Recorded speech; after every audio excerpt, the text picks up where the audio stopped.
The novel now, and one of the things I wanted to do here in the second half, just to kind of fill out our reading of the novel, would be just to talk a little bit about the characters as a place to start. And obviously, Erlender is our anti-hero main character, and since we had a very nice discussion about the anti-hero as a figure, I'd like to just begin by asking you the question: how is he an anti-hero? What makes Erlender an anti-hero? Maybe you don't think he is. You can certainly argue otherwise. But take a second to think about hero, anti-hero. I'm arguing he's an anti-hero. Just talk about it among yourselves for a second, then we'll talk about it as a class and put together a kind of a profile. And then we'll talk about the other characters a little bit as well. So let's just start with anti-hero Erlender. So go ahead and talk about that. How is he an anti-hero?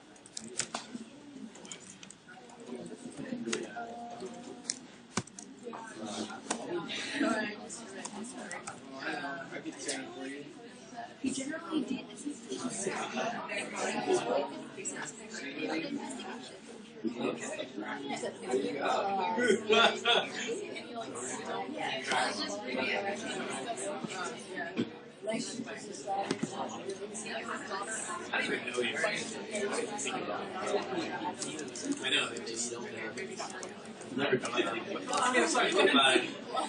Makes sense. Why do you think it wouldn't? What was that? Why? Oh, why? Why do you think? No, it's an interesting point. Why do you think that you wouldn't think of him that way? I don't know, because just all the books that I've been reading, you generally is always a hero, right? Right. The detective is trying to solve the crime. Uh-huh. He's labeled as a hero, so I think it's kind of going the same way. That thought never occurred to me. Yeah. Until we start talking. Yeah. Okay, now I start to see it. Okay. But Okay. I just automatically thought of it. Yeah. Like, oh yeah, he must be the hero because he's a detective. He's Yeah. trying to figure something out. Right. Well, that is one of the things, right, about crime fiction is that even if you have like a deeply formed anti-hero, we think of them as a hero because they're kind of acting for the good of the community, right, and solving a problem that not everyone could solve. And so there's kind of structurally in the genre an aspect of heroism that's built, it's like baked into the cake, right? And so for that reason, you don't tend to. But which might be one reason why then the anti-heroic characteristics get so heavily exaggerated, because you need to counteract the heroism in the structure of the thing with lots of personal characteristics that are kind of anti-heroic. It's interesting. Yeah. Okay, let's hear what you had to say about this question. Austin.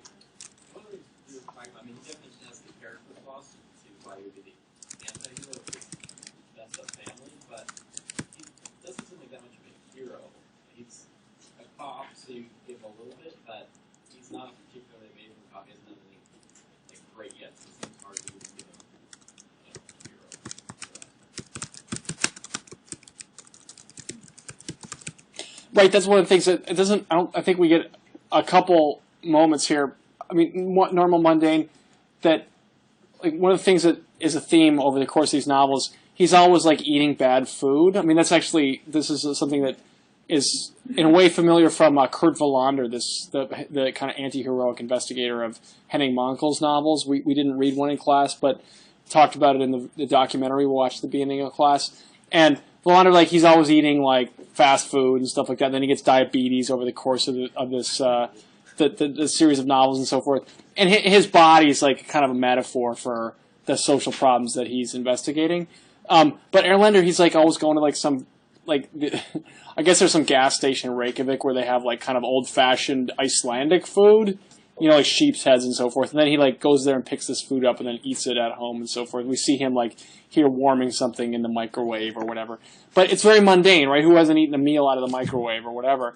And in that way, he's not a hero, right? But is he an anti-hero? Kaya. Yeah, we'd also talk about how the readers with a sense of indifference. Okay. Like, you don't dislike it, but you don't like it usually. Unlike where with the hero, you really want them to win, but here it's just kind of doing his job. Okay, so there's a sense of like professionalism, almost like he's. I'll put. He's doing his job. Good. Yeah. Ben? He has like a haunting past with his brother's disappearance. Okay.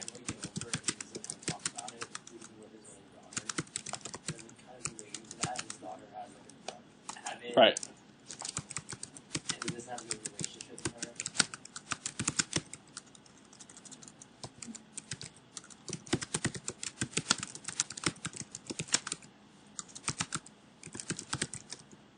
Okay, so he's got the haunting past himself, his own childhood, plus then this troubled relationship to his daughter, who's an addict, right? You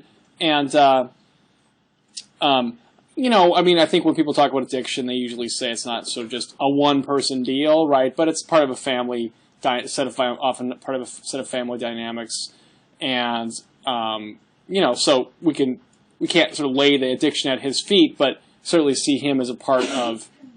I mean, the novel suggests, and other novels in the series suggest, he's not sort of blameless for her suffering, and she accuses him of that in other novels in the series. So these are things that make him, you know, a very full character in the sense he's got serious problems that aren't just going to go away. Right? Other aspects of Erlender's anti-hero. Yeah, Isn't it Abby. about the hierarchy?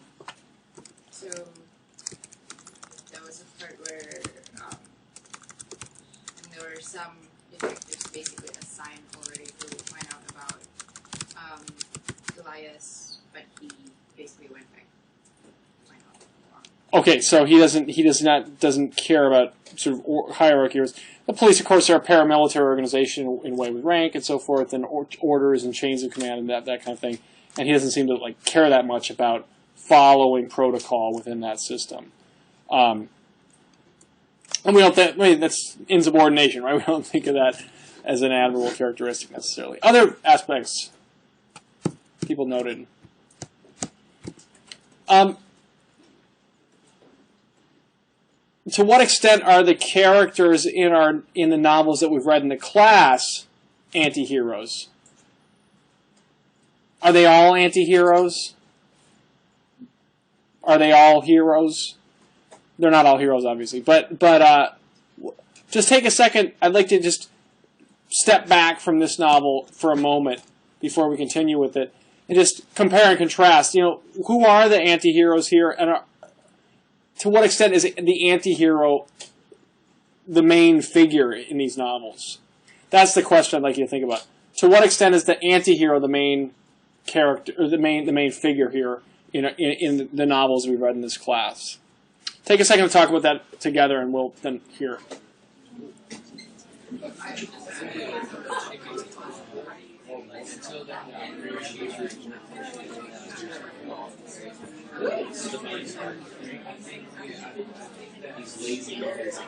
Oh yeah.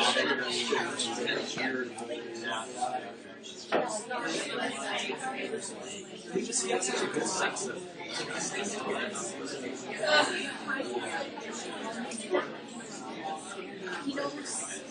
He knows what is right, what is wrong, but he doesn't actually necessarily live by it.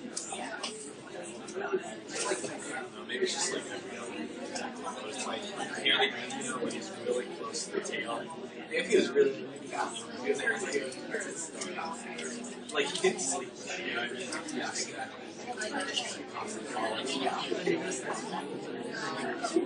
Sometimes they get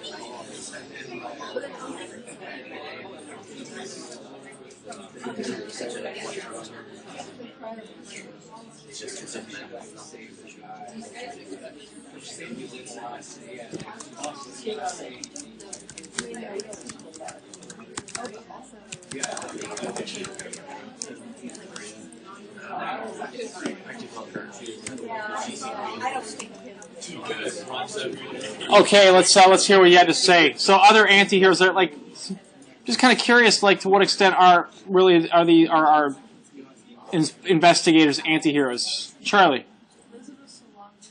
Elizabeth Salander is an anti-hero. How's she an anti-hero? She, denies all legal course of action Okay. at any cost, takes matters in her own LS is she's a vigilante, right? Even like when she's filling out her reports for her boss, whose name Yeah, is Armansky. Max, remember? Yeah, she goes like not the most legal of ways. Okay. Typically to get all of her information. Okay, so also illegal methods.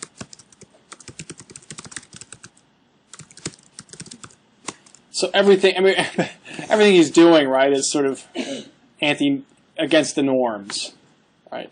Making her a strong anti-hero. I mean, maybe you could say like those when we were talking about anti-heroes in the first part of the meeting, you know, those kinds of examples people were calling to mind. Solana matches up to many of those, right? Garda, you had your hand up. I was gonna say, I think Maria from Copperheart shows a little bit of like anti-hero characteristics in the especially in the beginning when she has a lot of doubt in herself in being able to solve the case, and she also really kind of pushes aside like her responsibility when she's always like, oh, the county's supposed to head the investigation. Like she doesn't feel accountable to do much.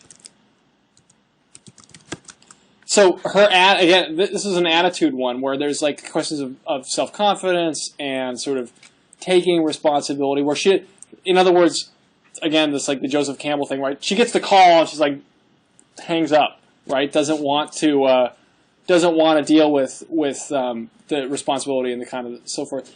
And in a way, the novel wants to suggest it's like her personal circumstances and so forth that make her that way. And yet, nevertheless, she solves these things. Actually, James brought a point up. I'll just share with you that I thought was a good one. He said, I didn't think of Erlander so much as an anti-hero.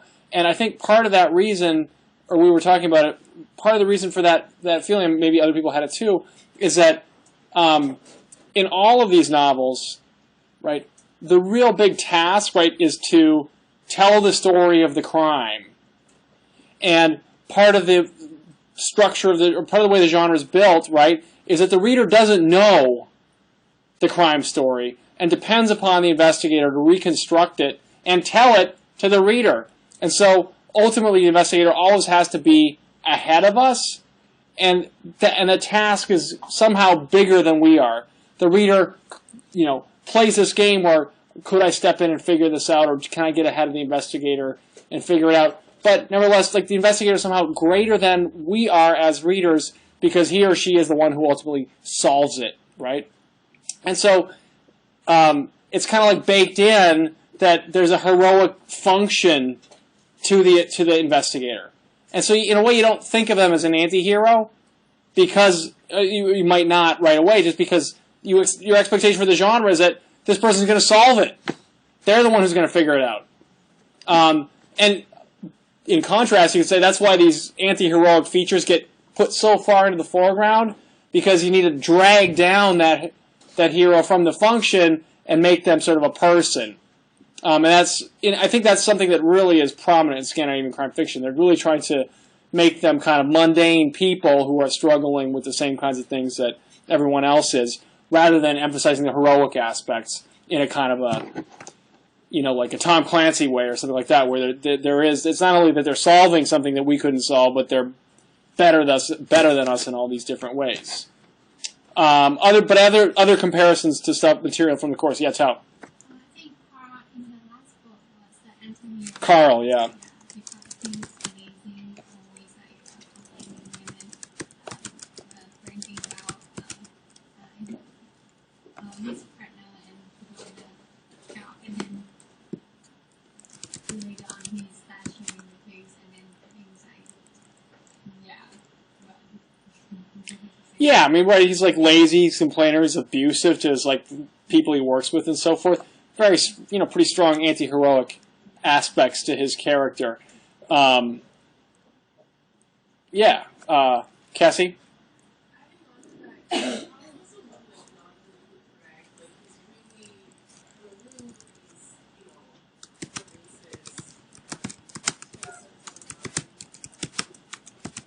Racist, sexist, etc. Right? Yeah. So, which is kind of interesting. This is one of the comparative aspects when you put it that way.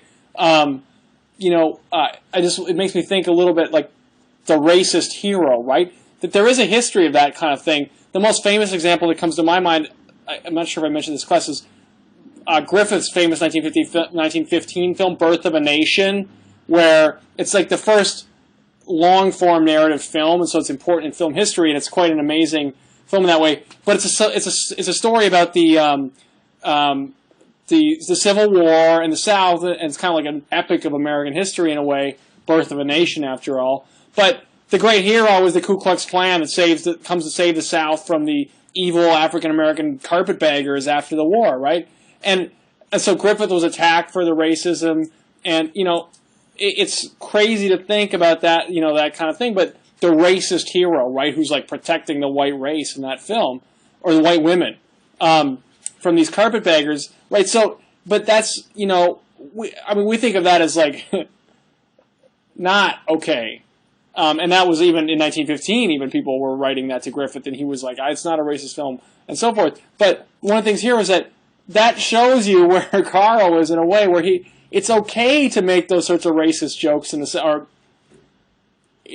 he antagonizing or what? But we talked about these things already, but it does show you kind of the gap in some ways that you see, and that's, you could see in thinking about hero, anti-hero, that you can give people a kind of an unappealing characterization by making them tell inappropriate jokes, right? And you see that all the time in popular media, and yet that's of course the question of like how far to go and what's acceptable and so forth. So that the anti-hero and hero, those lines are interesting to draw, and Carl's one that we talked about in that way, and Casey neatly called to mind and put a finger on it. Okay, good. Other comments in comparisons here? Yeah, Austin. Bloomquist also, he solves, the mystery, but he's only doing it for the money and to get information, like redeem his career, and he sticks around and best father, so he's really Right. Personal interest.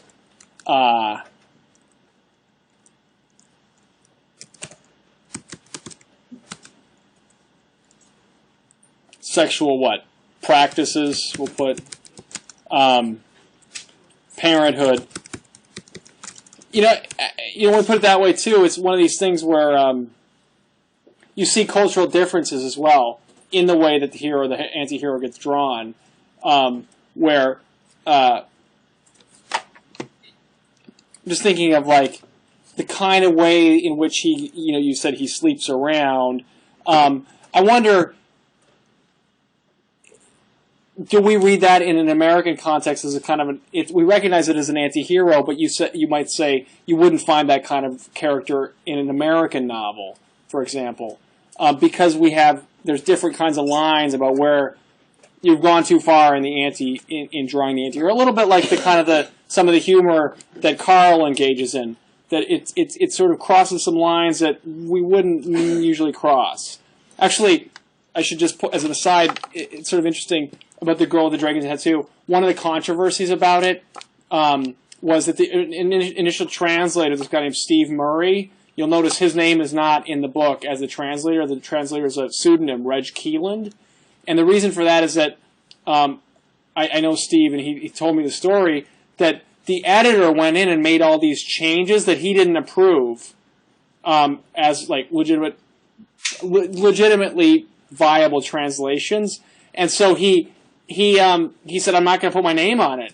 And if you go and read the original and compare it to the translation, a lot of it has to do with some of these sex things, and it's not sort of making it less graphic, but trying to clean it up morally so that Bloomquist is sort of a little bit more of a milquetoast and a little bit less of a kind of devil-may-care type. And so, that tells you something about the notion of the anti-hero that Austin brought up, and how the book is, in a way, slightly changed in order to appeal to a different set of tastes. Okay, other things that people want to add, we can stop here and turn back to arc to chill unless someone has a point they want to get across. Okay. I think let's turn to one of the main themes in the novel here, and that is this missing person theme. And the thing I want to ask here was that it's a missing. Niram is a missing person in the novel, right? He's like the key witness who could tell them information about the murder that would potentially solve the case. But he's missing the entire time, right? Or Erlander finds him right at the very beginning and takes him to his mom, and then he disappears the next day. And then they're trying to figure out where he might be, and that's one of the main themes, or one of the main lines in the story. But it's also a very big theme here as well.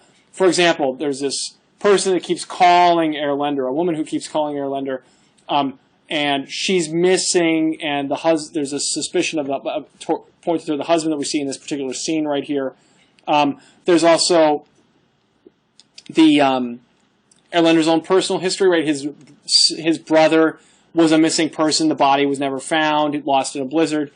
So this missing person thing is recurrently present, and I just chose one of the places where it's explicitly talked about. Erlander explicitly talks about it, right? When people disappear like this, it's generally a sign that they're unhappy, so unhappy that they're capable of doing something stupid, right? Take a look at this passage. What I'd like to do is take a look at this passage and ask yourself, what is Erlander saying here in this last sentence? And then I'd like you to, and then the second part of the question, what is this missing person theme in the novel? How is it a part of the novel? How is the missing person theme a part of the novel? And you can kind of pivot off this particular passage. But let's, between yourselves, and then we'll talk about it as a class.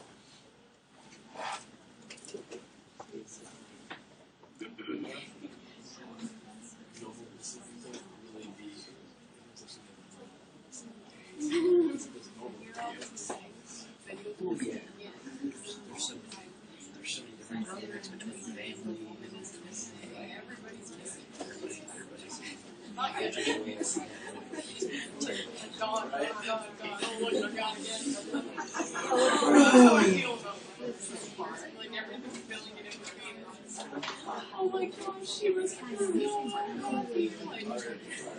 If I hear that one more time, I'm so sorry. How is she? I feel like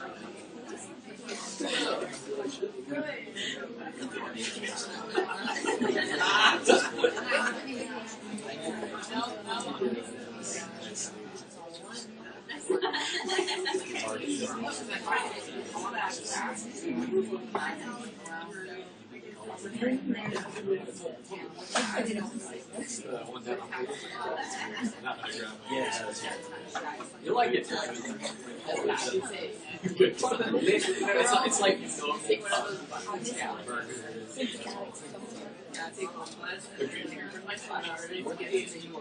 it's a good atmosphere.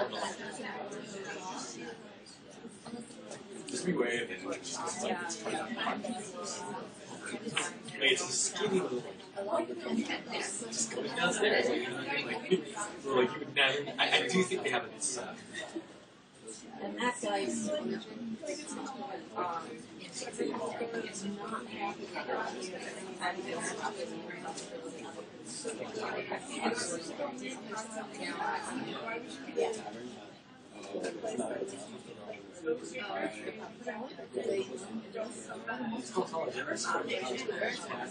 Okay, let's turn back to the class here.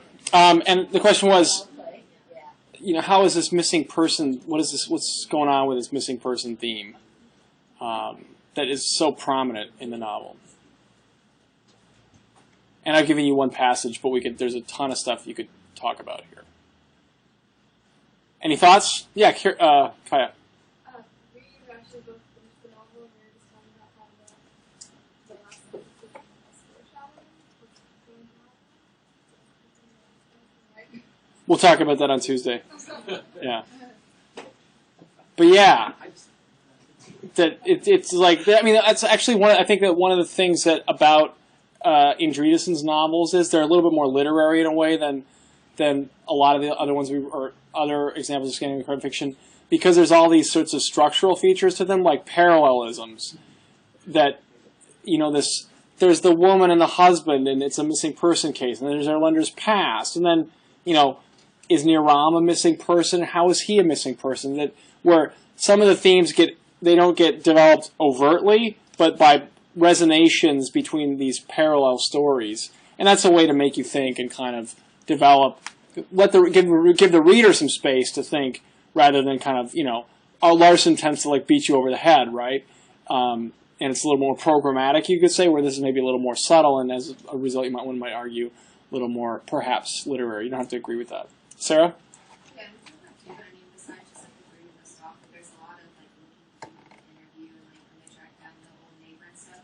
But none of it, even like the ones with the lady in the other case and stuff, none of it seems very like immediate, but it's more viewed as an inconvenience than a serious problem. Uh-huh. It's like, wow, it'd be really nice if we find out, but we're doing fine without it, right? Yeah, yeah. So, in some ways, it's just like, you could say, what I was thinking when you were talking, too, was, that's the genre, right?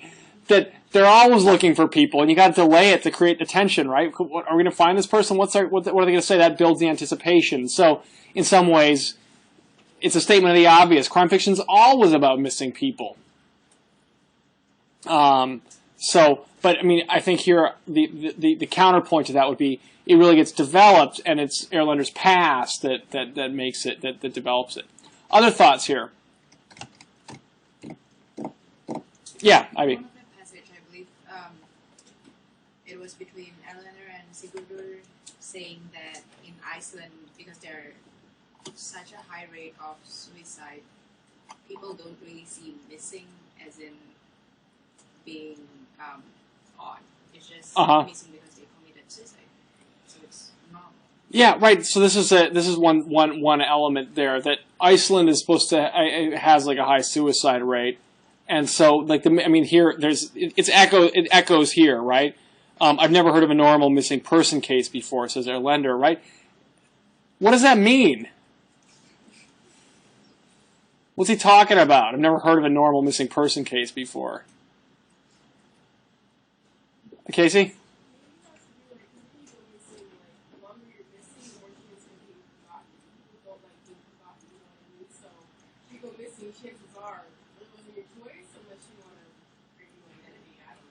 Okay, so there's like the issue of forgetting. That to not be present is to be forgotten somehow. Sarah? I think in like Erlander's case too, that like the belief in normal missing persons case is kind of like belittles him. I mean, his job, whether it's someone already died or not, is to find people, whether it's like finding a missing person who did it or like finding a missing person who's missing.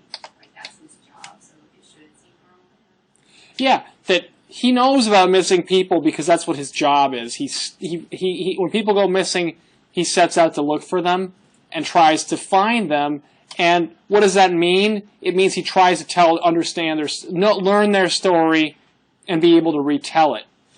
And so, if you can tell then when you start trying to tell those stories, you recognize that they're all unique, right? It's like the famous first sentence from Tolstoy's Anna Karenina, right? That all unhappy families are unhappy in their own way. What the hell does that mean, right? That what makes a family unhappy, right?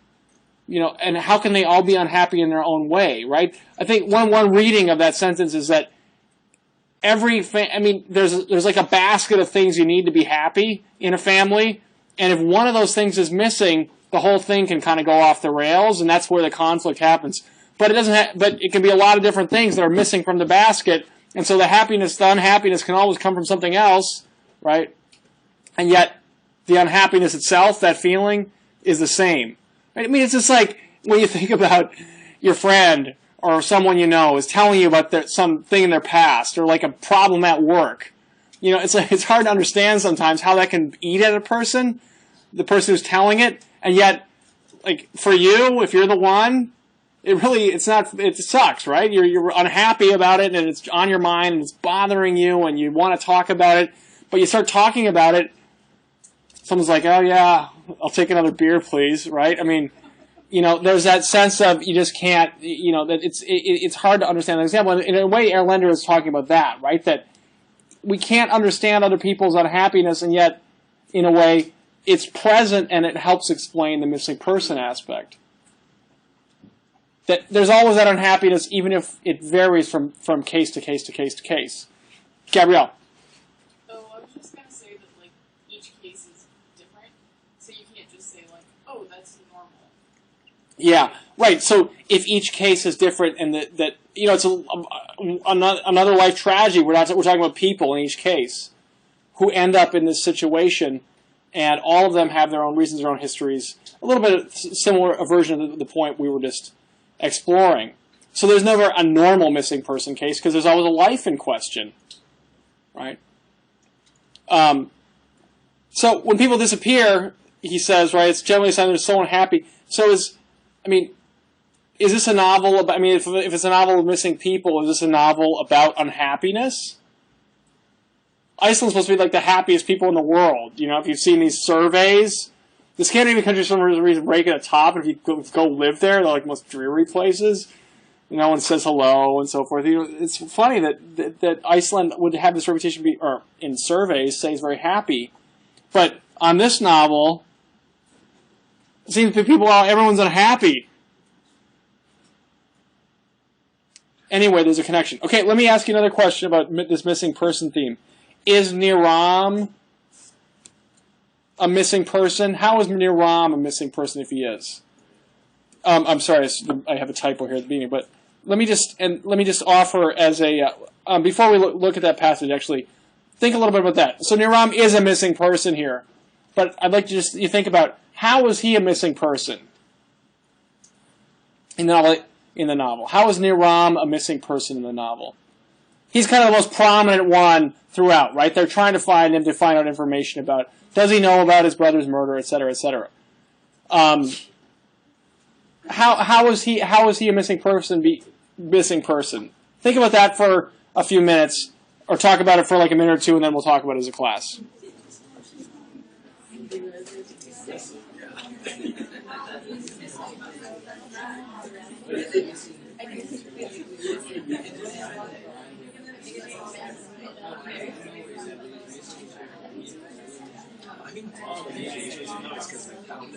And then they lost it again. They didn't have something.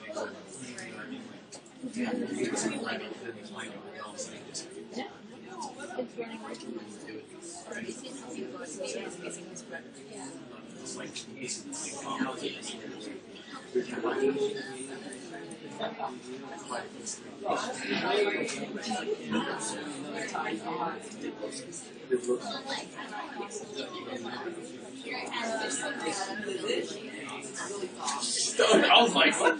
That's an overshoot. That's what I said. It's like the weather. Yeah.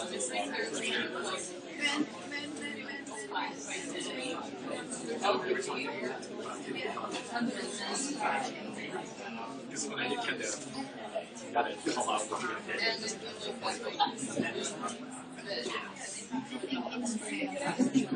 to do.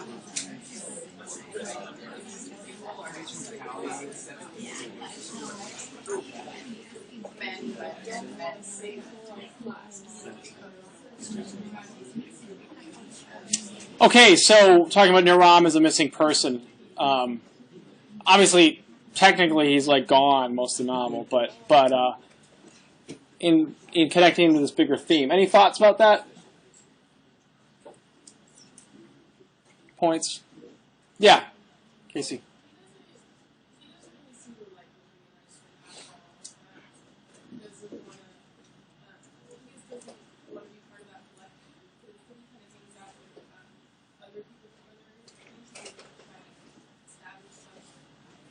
Yeah, I mean, we could say on one hand he's missing because he doesn't want to be present. He's trying to remove himself. And so, I mean, in a way, then you could say he's literally missing in the novel, but he's also figuratively missing, right? He's someone who doesn't want to be there, and so his actual status in the novel is an expression of his desire. And so that's why it's thematically important. That to have him missing is to put in a kind of into the story what he wants.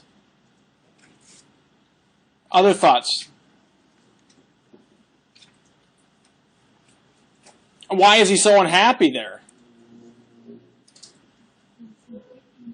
What's that? He doesn't fit in. He doesn't fit in. There's a sense of his, lack of conformity. I mean, you could say, well, that's what it is. That's adolescence, right? No one fits in. Or that to fit in is to sort of, get the idea that, you fake it till you make it before everyone else does. But that period of transition from childhood to adulthood is an awkward period. Everyone knows that. And so he's just, that you kind of go missing, right? What's a very kind of common thing for parents to say about teenage children, right? I don't know him or her anymore. They've gone missing. I don't that this kid is a stranger to me. All of a sudden, there's this new person living in my house. All those kinds of things. Everyone's heard those sorts of remarks. That the metaphor, the figure of missing, of being gone, of having changed, of not being the same person, is often part of that, right? I mean, it's one of the things like, what is it to be missing, actually, right? Or if some teenager, like Ava Lind, right? She's kind of a missing person too. She's an addict. She's not herself, right? Someone else is in her place. Her body is there, but not her, right? Being missing is often associated with like addiction as well, right? That what happens when you deal with the addiction, you come back to yourself, you're present, like if you're in AA or whatever, you're supposed to go through all these things that you do to like make up for the wrongs, the hurts and so forth, right? That's to be missing and to come back. Yeah, Agnes. I don't know if it's as relevant to what we're talking about right now, but with Neuron's nickname at the beginning of the article, it mentions that the child nickname means eternal. Mm-hmm. And so maybe there's some kind of contrast or connection between him missing, but like his presence being eternal. Yeah, that's a good example of what you can do in a paper, is to take an example like that and make a interpretation of it that supports an argument. That's what I'm asking for when I say use good evidence, because there you can work with, that's clearly a chosen detail, a detail that's been chosen to emphasize something. What is it though? And I think that you've suggested a neat contrast. Eternal, right, is to be present. Always present. Whereas Niram is always missing in the novel. Right? So this is, one thing might suggest is that, he's kind of caught in this space where he wants to be back at home, and yet he's sort of missing from home, right? He's in Iceland. Let's take a look at to give you a little bit more to work with. Take a look at this passage, and the question is, according to this passage, how is Niram a missing person? How is Niram a missing person according to this passage?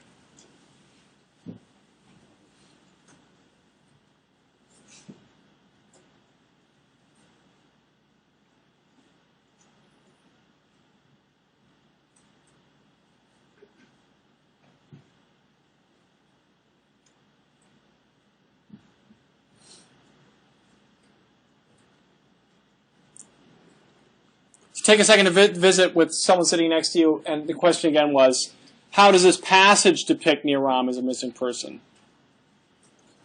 Are these all typos, or I thought it was Niram, but I'm getting the name wrong, I'm afraid.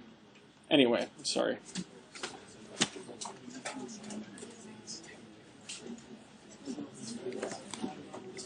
I'm sorry, I've been calling him by the Niran, right, with an N. Sorry, I apologize for my...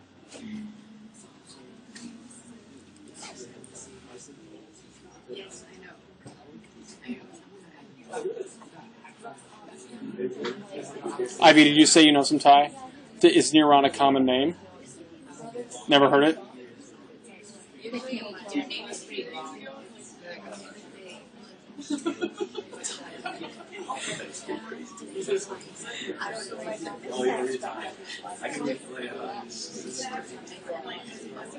Thai is hard just because it's the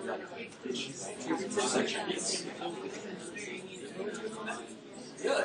Just like when you say the E, the word, you say. Well, I mean, I think it's a stretch. I don't know. So I guess yeah, that's true.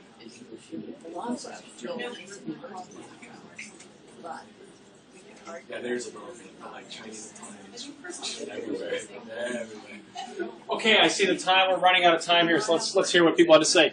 So, how is Neuron a missing person according to this passage? Thoughts?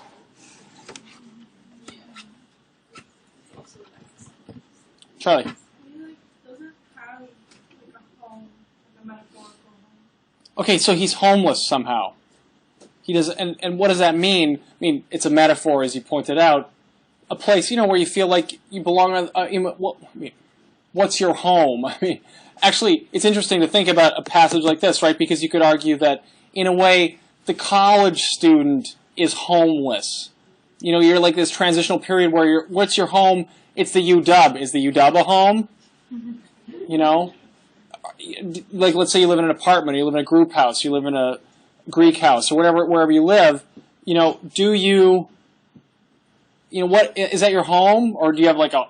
What do you answer when what's your permanent address? Like the university recognizes that you don't have a home in a sense, right? By asking you what's your current address, what's your permanent address? Transitional period. This is but he's lives there, and it's in this transitional period.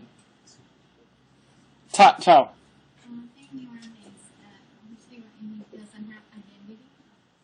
He doesn't have an identity, right? Yeah. But he doesn't get into that culture, and then it seems like he's lost all of his identity. Right. So he's gone from the home and identity that he sort of identifies with, and yet he hasn't been able to assume or identify with his new home, and so he's caught in this in-between space. And so to be a missing person is to become disconnected from an identity, to not have an identity. Cassie? I think they were kind of talking about the same thing, but it's not even just that he doesn't have it, he doesn't want it, he hasn't tried to have it since we move somewhere new, he tries to assimilate into that culture, and it's by choice that he hasn't. Yeah, so he's, in a way that, one thing you could say about him too, he's purposely failed, right? He doesn't want to identify, and so he's chosen to be, to not identify, to be like an outsider or a loser or whatever, right? I mean, it's a very common strategy. They don't want me. I don't want them. I'm not going to be like them. And so you opt out purposefully, right? You're like a salander. You wear it on your sleeve. I mean, one thing to think about this novel is that what is it to be a missing person? That's why I chose this passage. And one thing this passage is saying is that it's to not have an identity, or to have your identity destroyed somehow. This woman whose husband is cheating on her, it keeps coming back. Her identity has been destroyed by the husband's other relationships. What's Erlender's problem? He can't relate to the present because he's stuck in the past, right? And so he kind of doesn't have an identity because he's a missing person, because his mind is always somewhere else, back there with his brother. He can't put that thing to bed, and as a result, he's not present. He's missing. So anyway, we're out of time here, but think about this missing person thing. We can talk about it next time when we finish. So have a good weekend.